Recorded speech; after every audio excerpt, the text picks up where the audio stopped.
Kevin Sightler is a Substantive Change Coordinator at the Southern Association of Colleges and Schools Commission on Colleges. We lovingly call it SACS, right? He manages new academic programs, off-campus instructional sites, joint and dual degrees, consortial and contractual degree programs, competency-based and direct assessment programs, and other substantive changes.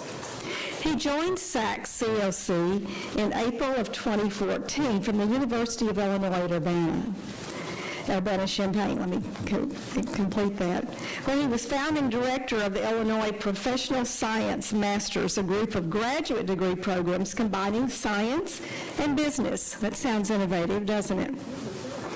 At Illinois, he led the program's strategic plan and new program development, recruiting and public relations, industry relationships for student engagement, fundraising, as well as teaching courses in management, leadership, innovation, and creative problem solving.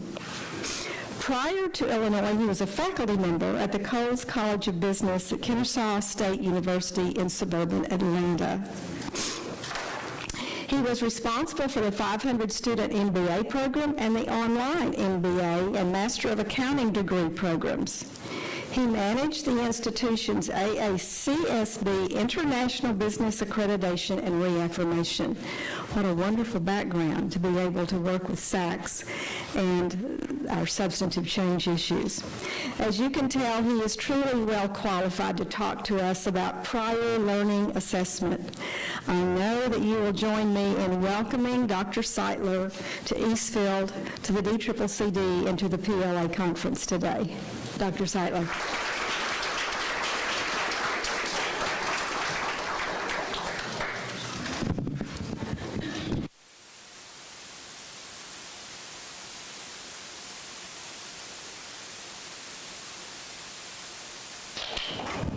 Good morning.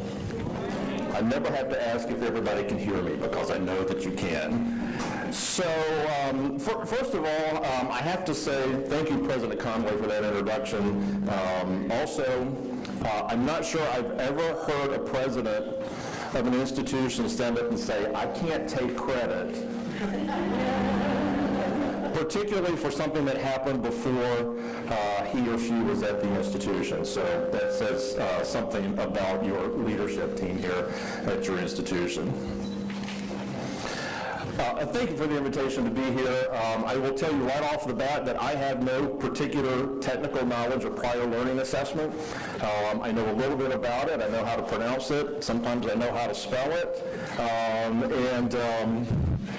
But what I can tell you about is what some of the implications are for your institution's SACSCOC accreditation. So I will talk about it in that context. I also will be relying on you to ask questions and start discussions about this. As you'll see, I can summarize the accreditation expectations as it relates to prior learning assessment fairly succinctly.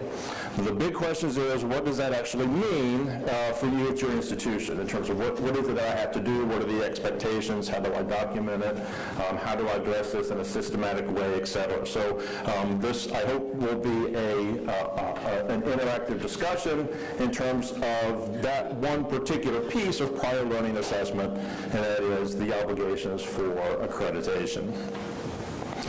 Last night when I was in the hotel, I was thinking about what I was going to say today. I actually thought about it before last night, but as I was thinking about it again before this morning, I was thinking back on a semester when I was a faculty member, and there were two things about that semester that I remember. One was the class started at 6:30 a.m., so we had decided to start offering very early morning classes, and being a morning person, I said, okay, this is a good fit for me. So I was done teaching at 9:15 in the morning, which was a good thing. And the second thing that I remember that's relevant to our discussion was a student who was in the class. This was an undergraduate class that most of the business students had to take, and it was basically an introduction to management. So it was about leadership in teams and organizing work and quality improvement and production and all those things that sort of roll into an introduction to the managerial process in an organization. And one of the students, or several of the students in the class, were graduate students. And they had been admitted to the MBA program, but they didn't have the background, the academic background, to move directly into the MBA courses. So they had to take a set of courses, that will qualify them, this was an accreditation issue for AACSB, to start the graduate level courses in business. Well, some of them, if they had backgrounds that were very different from business, they would have to take 15, 18 hours or so of undergraduate courses to qualify them to enter into the MBA courses. And many of the students worked, actually most of the students worked full-time, so they had multiple responsibilities other than school, so they were taking one class at a time. You all are familiar with this profile. And so we had students that would spend 2 or 3 years taking prerequisite courses in business before they could start into the graduate program. Well, one of the students in this class, and I still remember his name, was a graduate of the Naval Academy. And so I knew who he was. There were probably 100 students in the class, but I remember him. And I was given a lecture one day, as we do in those courses, and it was on leadership. And I thought, what in the world can I possibly add to what he already knows about leadership with him being a graduate of the Naval Academy? And then I started thinking about the bigger picture was, why was he in this class? Was there not another option for him to prepare himself or to demonstrate his readiness for graduate level coursework in business other than taking 15 or 18 or so hours of undergraduate courses? So I went back to the leadership team. I said, is there any option? And they said, no. You have to do this. There was one pathway from a non-business undergraduate to an MBA degree. And so later I became associate dean of business programs, and we changed all that. We figured out another way to do that because it was really putting our students at a disadvantage. But at the time I thought, why isn't there a mechanism for this student to demonstrate he knows things about organizing and leadership and planning and directing people and outcomes and measuring and quantifiable results? Isn't there another way to do that? So the work that you're doing in prior learning assessment, and I didn't even know what that was at the time, isn't there another mechanism that would have facilitated this student moving through and having a much richer learning experience than if he, at 30 years old, was sitting in a classroom with people who've never worked, who had no basis for understanding some of the concepts in class? Isn't there another venue for him to move through that process? So all of the work that you're doing addresses these types of situations, right? There's as President Conway said, there are very rich pathways of learning, and they don't always follow the traditional way in which we expect students to navigate or migrate their way through the educational system. So with that said, I understand what you're doing. I don't know the technical part of it. I'm hoping with the sessions today I'll have some of those takeaways that I can add to some things that I'm doing, particularly as it relates to competency-based education. So again, thank you for the invitation to be here. I'm looking forward to learning with you. I do send greetings from everyone on the staff of SACSCOC. They're actually, pretty much the whole staff will be in town starting Sunday for the Summer Institute over in Grapevine. So we'll all be in town, so if you want to come over and accost us, that's where we're going to be, if you have questions. Okay. And so also, it would be very helpful if I knew the degree to which you are working with SACSCOC accreditation and your level of knowledge and integration of prior learning assessment into what accreditation does. So let me ask a couple of questions, and this is for your benefit as well as mine. First of all, do you all know each other? Some, okay, all right, getting nods and shakes, but, all right. So let me ask a couple of questions. So you look around as we're asking these questions. How many of you are, and these are not mutually exclusive questions or categories, so how many of you are faculty members? Okay. How many of you are administrators, department chairs, deans? Okay. And why do all the department chairs and deans sit at the outside of the room? No one's in the middle. Okay, so who's sitting in the middle? Administrator, okay. One. Okay. Okay, all right, very good. Okay. How many of you have direct responsibility for SACSCOC accreditation? Sometimes you have to take a stand. I get. It's okay to own that, okay? There are a few survivors. How many of you have indirect responsibility for SACSCOC accreditation? Okay. And I suspect by the end of today, you'll all be raising your hand because you're going to understand the scope of what accreditation is as it relates to prior learning assessment. Okay. My role at the commission, as President Conway said, is in substantive change, which is all of those things that happen for an institution on an ongoing basis. Institutions, SACSCOC institutions are evaluated at least every 5 years, and a very comprehensive review once every 10 years. But there are a lot of things that happen in an institution in those interims, and that's what substantive change does. So when you're starting programs, when you're closing programs or instructional sites, when you're doing degree programs with other institutions, when you're doing distance learning, all of those things fall under the aegis of substantive change.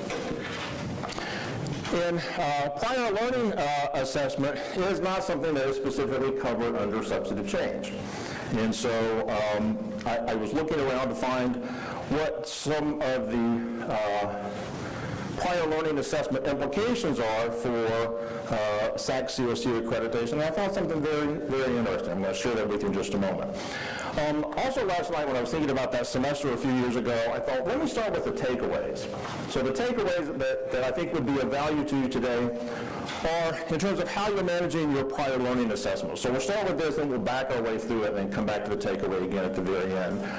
And that is in terms of the institution's oversight of its prior learning assessment.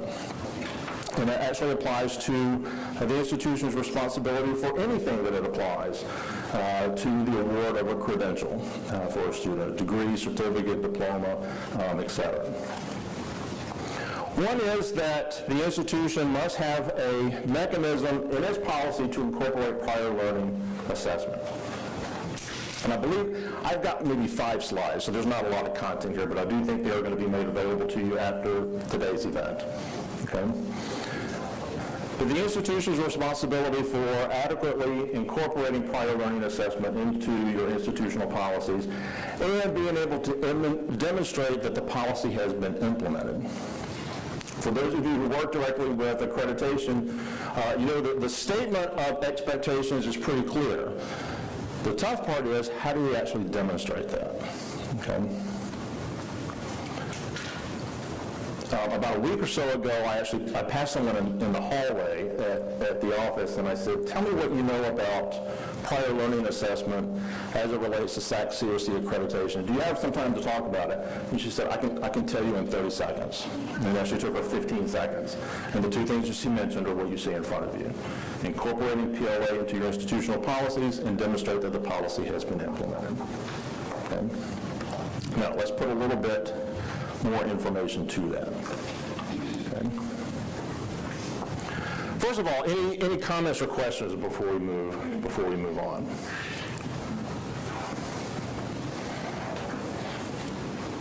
All right. So I thought, let me look through our policies and our documentation and find out exactly what the expectations are for prior learning assessment. In substantive change, even though we don't deal with it directly, we do see it in other instances. We do see it in other contexts, primarily in competency-based education, because a lot of CBE programs are including prior learning assessment. For institutions that are participating in one of the Department of Education experiments right now for CBE, that's one of the things that we will look at. And so institutions will write a prospectus to have those programs reviewed and approved. And one of the things we look at is how does the institution address, or even if it does address, prior learning assessment. It may be of interest to you for most of those who are participating in the experiment, they are not doing prior learning assessment. I would not venture a guess as to why that's the case. So you're the experts in PLA, so I'll let you try to draw those conclusions. But for the programs that I've seen that are doing competency-based, they are not including, I think one exception, they are not including prior learning assessment in the design and implementation of their program. So after I had this conversation in the hallway, which is where all the major decisions at the commission are made, I thought, well, let me look and see where we specifically address references to prior learning assessment. So we look into principles, which are the set of expectation statements that institutions are expected to comply with. I also looked in the resource manual, which is just a slightly expanded version of the principles. It gives some interpretation guidelines. Looked in our substantive change policy and looked in our policy on credit hours. And so I thought, well, just let me see where it's mentioned. So where are the references? And that's how many references there were to prior learning assessment. Okay. So what does that mean? Does that mean there are no institutional obligations for accreditation relative to prior learning assessment? Well, like many things, it's just not that simple, okay? So let's take a little bit closer look at where institutional obligations for prior learning assessment may appear for SACSCOC accreditation. Okay? Before I go to that, for those of you who have worked with SACSCOC before, you know this better than I. For those of you who don't, just let me make sort of a general statement about how accreditation principles are written. There are a set of principles, and they're divided up into categories. There's core requirements, there's comprehensive standards, there are federal requirements, and then there are embedded federal requirements through all of the expectations, but they're basically statements of expectation. So the institution is expected to, and then whatever the statement happens to be addressing. So it addresses everything from the selection and evaluation of the institution's president, the independence of its board of trustees or governing board, its faculty qualifications, its determinations of credit hour, its compliance with substantive change policy, it's non-discrimination under federal requirements. So all of those things are just stated expectations. And then every 5 years, the institution demonstrates its compliance with those principles, either all of the principles at the 10-year review or a subset of those principles for the so-called 5th-year review. Well, if you read the principles, and they are very dense. And by dense, number one, I'm a little dense because I don't understand them sometimes, okay? But it's dense in that a lot of information is packed into a very few words, all right? And everybody's shaking their head. People are shaking their head, and some of you are doing this, okay? So you read the statement and go, what does that mean? What is it that I actually have to do to be in compliance with this expectation? Most of the things that we always do anyway, okay? These are the things that we would do when we're running an institution. We just now, for accreditation, need to be able to demonstrate that we're doing it and how we're doing it. So there's a lot of information packed into a few words, and so a lot of what you do in terms of addressing SACSCOC accreditation is interpreting it and then demonstrating it, okay? You will also notice that they are not prescriptive. It doesn't say you must do 1, 2, 3, 4, and 5. It may say you must be able to demonstrate 1, 2, 3, 4, and 5. These are the things you must be able to demonstrate, but it doesn't tell you how you have to do it. Okay? So there's a lot of latitude in terms of how you demonstrate compliance with accreditation principles. Okay? So keep that in mind as we talk about the one principle that I think probably more than anywhere else in SACSCOC accreditation standards will address prior learning assessment. Okay? A couple of key points for prior learning assessment is the institution should have a policy a policy addressing all types of prior learning assessment. How you do that, good example of my prior statement, is entirely up to you. Not only a policy, but also how you implement the policy. What are your processes or procedures for implementing a policy?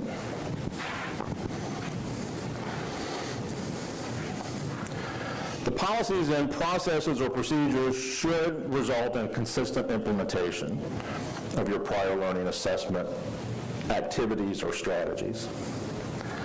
And then, as always, just document it. There's some way you need to be able to document that you're actually doing what your policy says that you're going to do.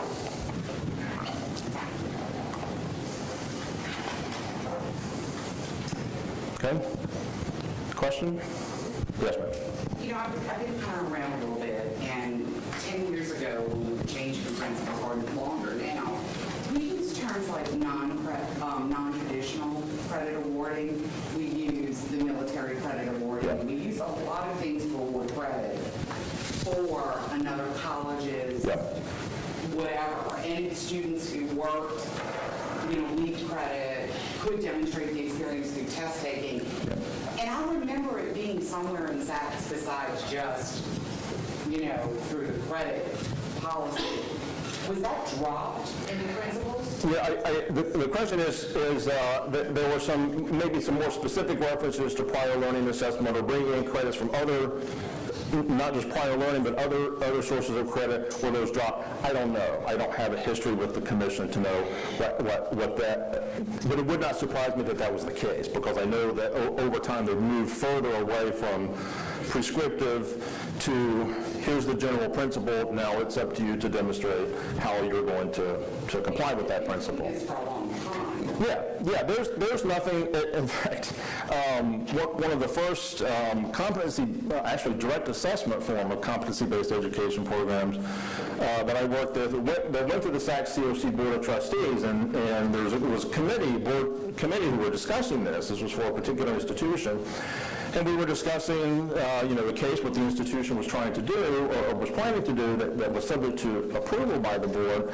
And one of the members of the committee just sort of rolled her eyes and said, we did this 50 years ago. There's really nothing new to this. And so, and I think she was a mathematician, so what better place, perhaps, to demonstrate that you have knowledge of something and something that's easily demonstratable, like mathematical sciences. So it very well may have been that came up in other places, but I don't know. I'm a neophyte. I'm one of the newest people in the building, so my knowledge is actually quite limited, particularly on the history. I talked to a few people who are out every day at institutions, our staff vice presidents, who each institution has an assigned staff person, and they're out about 40 weeks a year or so doing site visits and advisory visits and substantive change visits and reaffirmations. And I said, tell me what your experiences have been. I asked them what some of their experiences have been. A couple of things came up in the things. Number one, there is a lot of variance of what institutions are doing under the heading of prior learning assessment. And there are a lot of things, as the question just demonstrated, there are a lot of things that come under that heading of prior learning assessment. And so what they're doing is their experience has been that there are this wide variety of practices in terms of what they're doing, how they're doing it, and the intensity of it.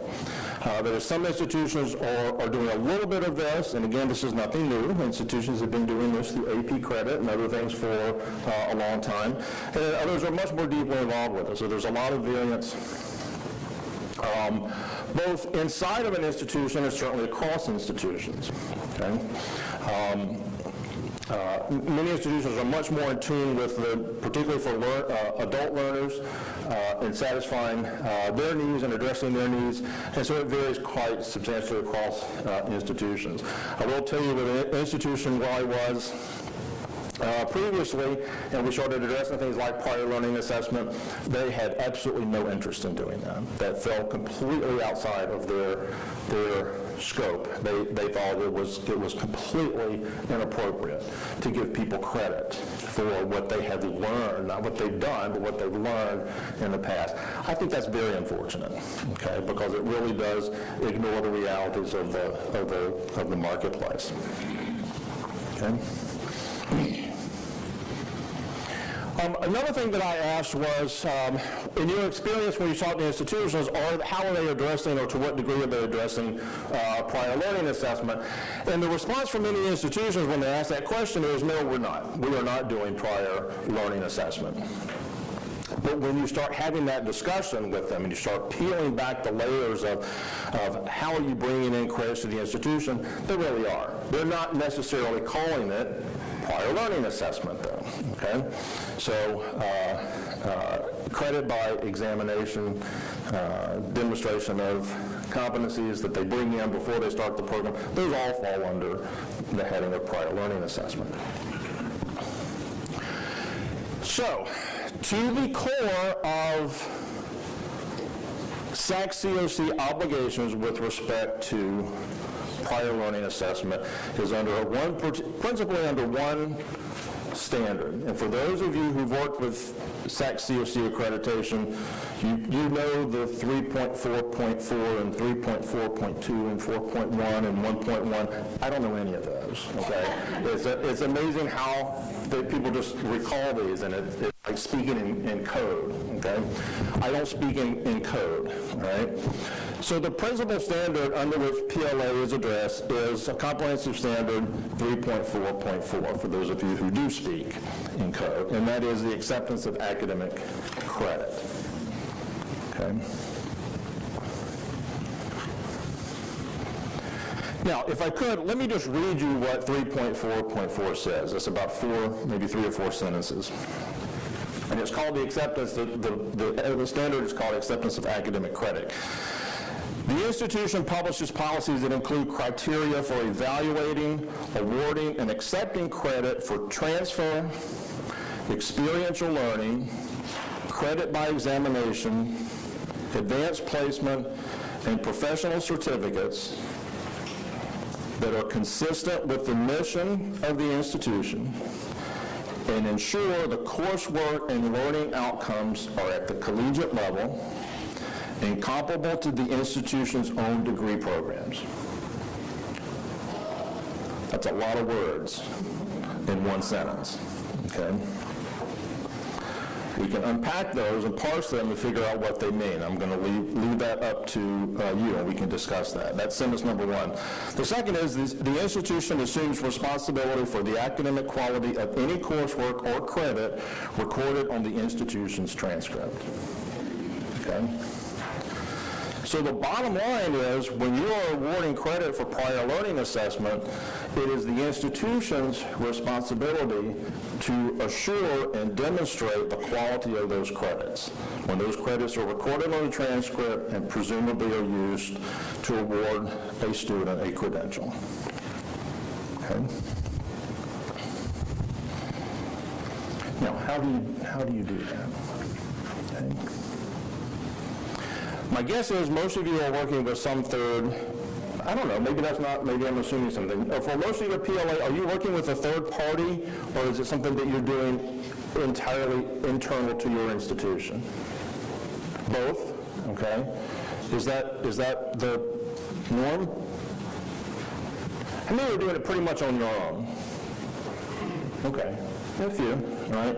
And I assume the rest of you are doing it in partnership with a straighter line, well, I don't want to identify any particular, with another organization, another entity. Okay? Those are all fine. Those type of partnerships are all fine. There is nothing in our standards that you cannot do that. Okay? In fact, hopefully the standards, your takeaway is, yes, absolutely we can do those things. Okay? What form they take is completely up to you. The institutional obligation is the quality assurance, whether you're doing it internally, unilaterally, by yourself, or if you're doing it with another institution or another organization. Okay? Yes, ma'am. What about if an institution is not accredited? Okay. There are, is anybody participating in the EQUIP experiment? The Department of Education's EQUIP experiment? Okay? There's a subset of institutions that were applied to and then were asked to participate in that. And that's an experiment that the Department of Education is running to allow institutions to partner with non-traditional providers. And many of those are non-educational institutions and obviously are not accredited. You can always do that. There's nothing, at least with respect to SACSCOC, that says you can't do those things. The experiment is to make federally backed financial aid available to students who are earning credits from a non-traditional provider. And they're doing that in partnership with accredited institutions. Okay? But there are ways of addressing that. If your institution accepts transfer credit, for example, your institution may say it cannot be transferred in unless the institution is appropriately accredited, however the institution decides to do that. Okay? So if your institution has a policy to address that, your institution should have a policy to address that, and that has to be implemented in a consistent way, and you demonstrate it. Okay? The key question is, how do you assure the equality of that? And that actually from Comprehensive Standard 3.4.4, probably where you're going to see that more often is at your institution in terms of how it accepts transfer credit. As far as compliance with SACSCOC is concerned, there's really no difference between accepting transfer credit and giving credit for prior learning assessment. Okay? It is your mechanism for evaluating the quality of those credits before you post them to your institution's transcript. Okay?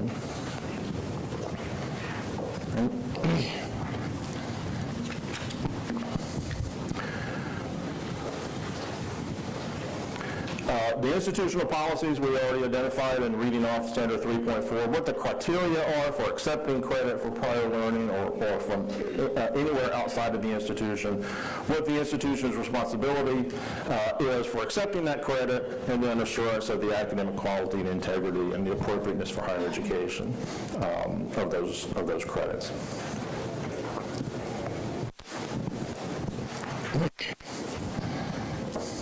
All right. Now, the question has come up in terms of now what is it that we actually do to assure the quality of the credits that are used to award a credential from your institution? This is a good example of where there is not a prescriptive answer. It is completely up to the institution in terms of how they do that. Okay.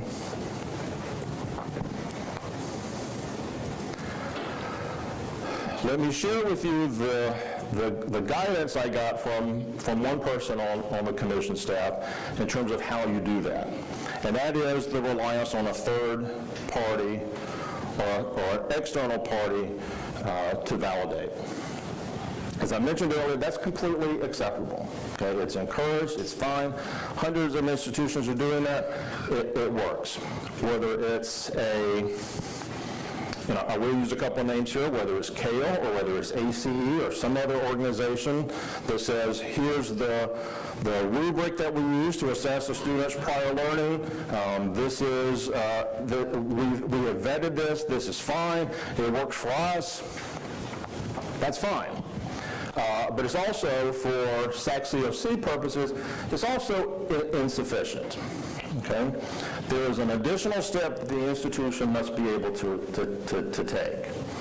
And that is, if the institution relies on an external party as a quality assurance organization or mechanism, the institution itself must have a quality assurance process to address the quality of the quality assurance provider. Okay? I promise I'm not trying to talk in circles, all right? Maybe I am, but that's not my intention, all right?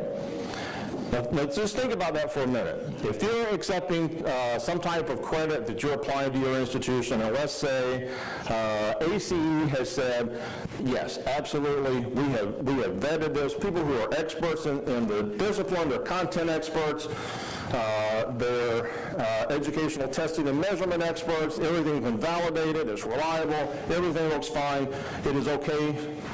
we put our stamp of approval on it.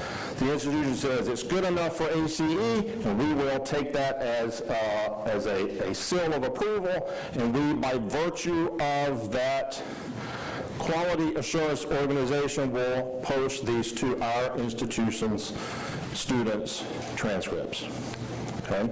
That's fine. What you have to be able to address is, how do you assure the quality of what ACE or any other third party has done? And you must be able to address that. Okay? So does your institution have a quality assurance process, including external validation, that the external validators are doing what's in the best interest of your institution? Okay? And that is something that is strongly suggested that you incorporate into your prior learning assessment policy or your policy for the award of academic credit. Okay? Can you give an example, and I know you're trying not to be prescriptive, and I respect that, but just to help people really understand. Sorry. That's okay, thanks. Give an example of how one would assure quality from a third party like that. What would be the kind of process that you'd be thinking would fit the bill for that? I will answer this with a sample N of equals 1, okay? And this just happens to be an institution that I work with that was doing that, and it's actually followed from a discussion that the Lumina Foundation has a keen interest in, and I know many of you have probably worked with Lumina on a couple of projects or aware of what they're doing, in terms of how credentials are issued, and what are ways that all of the credentials and badges and all the things that students can earn and present it as a credential, it's very difficult sometimes to assess the quality of those credentials. And so they're trying to come up nationally with a framework for how do you validate the quality of those credentials. So I was having a discussion with someone from there, and they told me about an institution that they worked with, which was not a SACSCOC institution. And basically they had, it was all faculty driven, but they had a faculty process by which, and I don't remember what the external quality assurance organization was, but they periodically reviewed what that organization was doing to assure to the institution that their validation was acceptable. The mechanics of it and the criteria and the process I'm not aware of, but they basically set it up in such a way that they had a defined process for their institution to periodically evaluate that quality to make sure that the reliance on that third party was acceptable. Okay. How they did that, I don't know. That's not it's like just being able to document what that process is so that, you're able to say, okay, I see you're paying attention to quality for this part. That's right, yeah. And I suspect what will, and I'm sort of looking over the horizon, I suspect what's going to happen is with the national level movement to come up with some type of quality standards for credentials, is that there will be credentialing organizations that are very similar to accrediting agencies. And so just like institutions, the accreditors have to go through a review periodically too, to assure that our quality assurance of the institution is quality assured. Okay, and so that's something that happens on an ongoing basis, and actually I think SACSCOC is up for review next year. So you're sort of taking a step back, one level up, one level up, one level up, and you're just making sure that the whole chain of quality assurance is valid. But I think, too, that's probably a good example of how an institution chooses to do that. It's completely up to the institution. As long as you can demonstrate that it's valid and it's consistent, you can document what it is that you're doing. Okay? Yes, sir. But if the institution, if it goes up the chain several steps, so Charlotte accepts credit from DCC, who accepted credit from ACE, we only need to look at Dallas's approval of that credit, and once it's transcripted on there and sent to us, or do we have to dig and go all the way up? Say that one more time. I want to make sure I understand. Okay, so the Dallas Community College accepts ACE military credit, transcripts it and says, this is good for management 1301. Okay. And it's on their transcript. They come into Tarleton, we say, yeah, we've got management 1301 as part of our business degree, we want to accept that. If Tarleton has to assure quality of where that credit came from, do we go back to DCC and then go, oh, by the way, it's ACE, and then go back to ACE also? Yeah, and that is no different than any other credit that you post to your students, right? So if a student transfers in and that student has transfer credit, it is still your institution's responsibility to assure the quality. You can't say, well, the other institution took it, so we will. You still have to be able to assure the quality of those credits. And it's no different from prior learning as for any other type of award of credit where the instruction was not delivered by your own institution. Okay? And let me sort of back up on this and say, why is it that we do? Why is it that we do that? Why do you have to have a quality assurance process for the quality assurance provider? If it was possible for an institution to say, without really regard to how the decision is made to assure their quality by an external party, then the institution would basically be saying, we have delegated the responsibility for quality assurance to someone else. You can't do that because it's your institution, it's your credits, it's your degree, it's your credential. You cannot delegate the responsibility for the quality of anything that you're using to award your institution's credential to someone else, because then it falls apart, right? Where does the responsibility end? It's your credits and your credentials. The buck stops with your institution. Okay? I think also it doesn't have to be, this doesn't have to be unnecessarily complicated. Okay. As long as you can demonstrate that the quality is there and you have a process for evaluating the quality assurance of the external party, that's fine. Just make sure you have a policy to address it, and make sure you implement it, and make sure you have documentation. Okay, Amy. Are there any concerns, you have my mind spinning, of course, are there any concerns, though, in terms of kind of an efficiency around this? Because when I listen to you, I'm thinking, oh my God, if I'm the third party and I've got to now create something for each institution to assure of quality, that could be incredibly burdensome. And I'm wondering if there's a way, in the future as this evolves, to instead, in a sense, get a stamp of approval and have that third party have a way to show, hey, we're good. So each institution doesn't have to go. I'm particularly concerned about the ones where the credit transfers too. Right. Because they're going to be like, well, forget it. We're just not going to transfer it in. It's too much. Well, I don't know, and I wouldn't want to fill in the blanks too much on that, but the ultimate responsibility for the quality of an institution's credits or courses is always the institution, right? So there has to be some mechanism for you for an institution to be able to do that. The form that it takes, in my judgment, doesn't have to be burdensome, okay? And the burden, if you want to call it that, is really at the institution, okay? Because it is your credential, okay? Yes?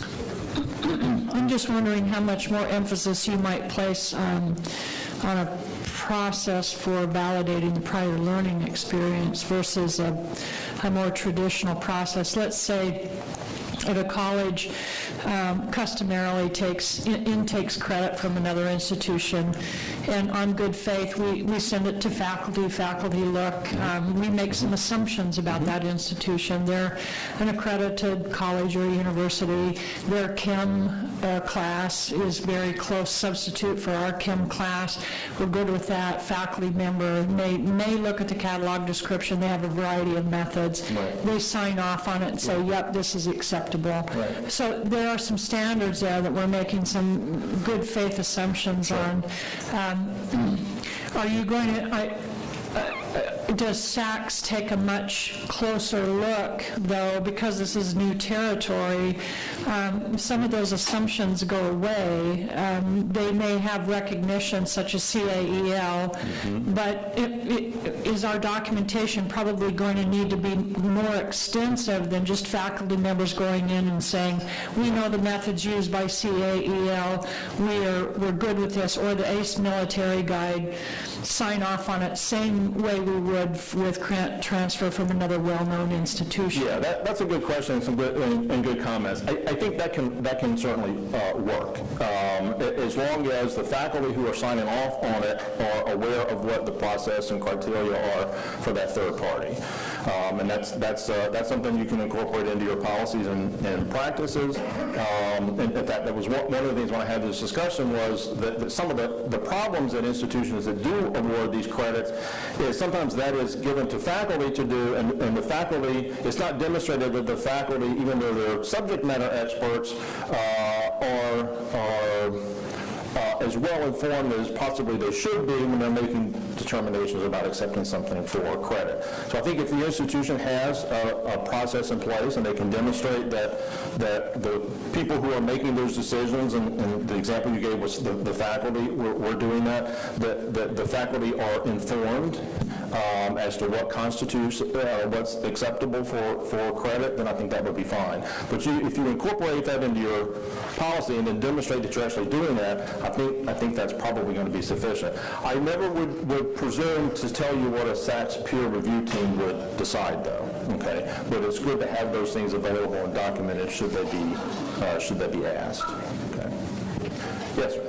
I have a question. The state allows community colleges to do what we call reverse transfer, take risks from universities. Does that fall in this PLA policy? No, not appeal. That's more of a, well, it would fall under 3.4.4 in terms of assuring the credit of the institution. The reverse transfers are very common. There's nothing about that is unacceptable. Many institutions do that.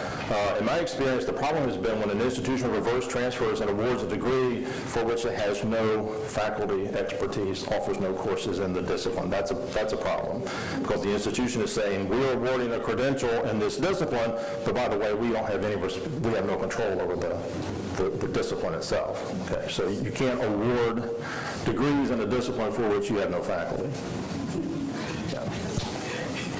Institutions are very creative in terms of how they do this, okay? And that's all fine as long as you're assuring the quality and representing accurately to the public what it is that the student has taken away of value from your institution. Okay? I think we're almost out of time, or we are out of time. Okay. Any closing questions or comments that I can field for you? I hope this has been somewhat helpful. Again, here are our takeaways. If you're doing it, make sure you address it by policy, not on a sort of a one-off sort of thing, and then make sure you demonstrate that you're actually following your own policy. Yes? You'd mentioned the variance among institutions. One of the things I'm curious about is in terms of transcripting. Do you have any input in terms of how PLA would be transcripted? I think at our institution it's just kind of a complete with no grade, so it doesn't affect GPA, and I'm just curious if you have any input or insights into that. I don't directly, but I'm glad you asked that, because I'll use an example of a situation. And this is, I'm not sharing with you anything that's confidential. This is public information. In terms of how an institution represents that on their transcript, I think the expectation is that you accurately represent the credit on your transcript, and that can take a number of forms. Let me share with you an example of this for prior learning. That was prior learning in advanced placement course. And what we found out was that a high school had negotiated articulation agreements with a number of SACSCOC institutions to accept the high school AP course for college credit without taking the AP exam. Yeah, see? Yeah. All right. That's a good example of how that's not fair game, okay? Because you're essentially awarding credit for a high school course that you have no control over. Number one, Probably isn't at the collegiate level, might be. Number two, you didn't teach it. You had no control over the content, the faculty member, its evaluation, its assessment, okay? And also, my guess would be that AP people wouldn't be too happy about the students not taking an exam, okay? Because that's their bread and butter, okay? So that as an example is, and the institution is, if I remember correctly, was recorded on those transcripts as though it was earned at the institution, okay? And you just can't, you can't do that, okay? So that's a fairly black and white example of how you must be able to assure the quality of what you put on your transcript, and that it accurately represents the learning experience of the students. Yes? But if we can assure the quality, then the implication is we may, instead of just a pass or fail or an S or something, we can consider the awarding of an A, B, C, D. I couldn't possibly comment on that. Yeah, I would not. Number one, I don't give advice, okay? I make suggestions, okay? I wouldn't even make a suggestion on that. Yeah, that's pretty far afield from what we do as a commission, okay? Yeah. Okay. Thank you all very much. I appreciate it.